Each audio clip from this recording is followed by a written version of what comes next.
আজ আপনাদেরকে দেখাবো পনির বরফি। আর এই পনির বরফি বানানোর জন্য বাস 3টে ঘরের উপকরণ দিয়ে আপনারা ভালোভাবে ঘরে খুব সুন্দর একটা পনির বরফি বানাতে পারবেন।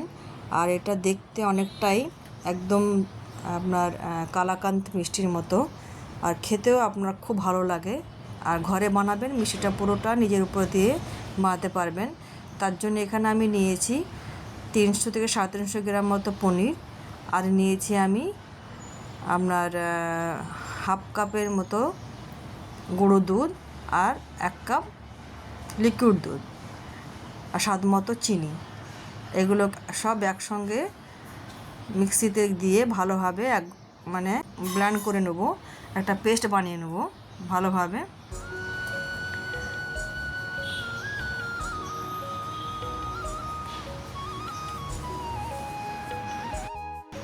আর দেখেন আমার পেস্ট বানানো হয়ে গেছে।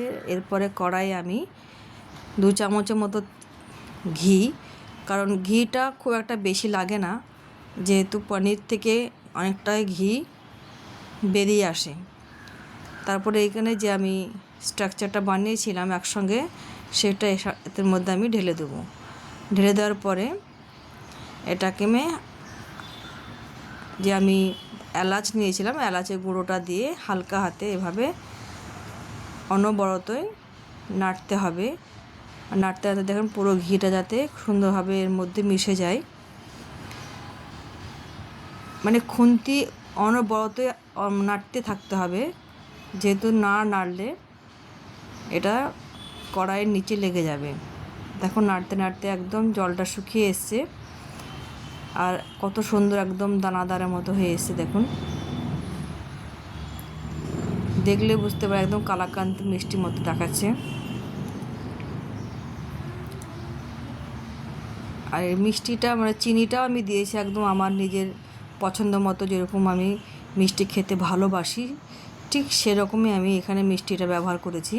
আপনারা পারলে বেশি কম করে নিতে পারেন, অসুবিধা নেই। তো এভাবে দেখুন নাড়তে নাড়তে অনেকটাই জল শুকিয়ে কড়াই থেকে ছেড়ে দিয়েছে। দেখলে বুঝতে পারছেন কীভাবে। এটা একদম হালকা আঁচেই এটা করতে হবে, হাই আঁচে করলে হবে না, কারণ বেশি হাই আঁচে করলে পরে এটা তলা থেকে ধরে যাওয়ার সম্ভাবনা বেশি থাকে। আর দেখেন এভাবে নাড়তে নাড়তে একদম পুরোটা যখন জল একদম ছেড়ে যাবে কড়াই থেকে, এই কড়াই যখন একদম তেল বেরিয়ে আসবে, তখন গ্যাসটাকে পুরোটা বন্ধ করে দিয়ে দেখেন এভাবে একটু ঠান্ডা করে নেব। এদিক ওদিক করে ঠান্ডা করার পরে আমি পরের প্রসেসটা আপনাদেরকে দেখাচ্ছি।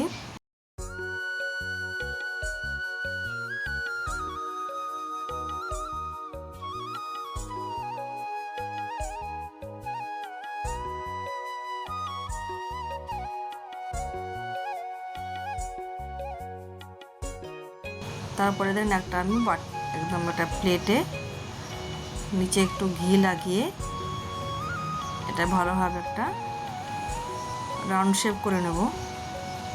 তারপর এটা আমি পুরোটা রাউন্ডটা যেন খুব ভালো হয়, আর থিকনেসটা ঠিক বরফির মতোই রাখতে হবে, খুব পাতলা রাখলে চলবে না, যেন বরফির মতো যে থিকনেসটা আসে ঠিক সেভাবে আপনাদেরকে রাখতে হবে। দেখুন যেভাবে আমি রাখছি থিকনেসটা, এটা পুরো 1 ইঞ্চির মতো আমি রেখেছি। এরপর আমি একটু কুচনো বাদাম, ওটা এর মধ্যে আমি অ্যাড করে দেবো।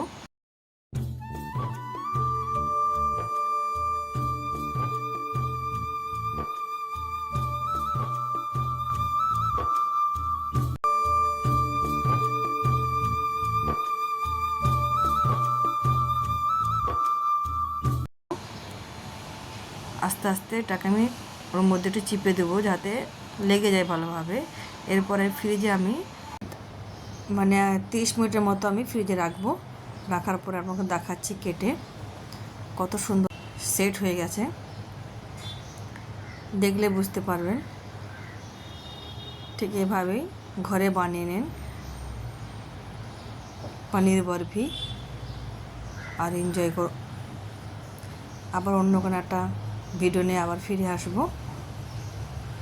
ততক্ষণ আপনারা ভালো থাকুন। টাটা।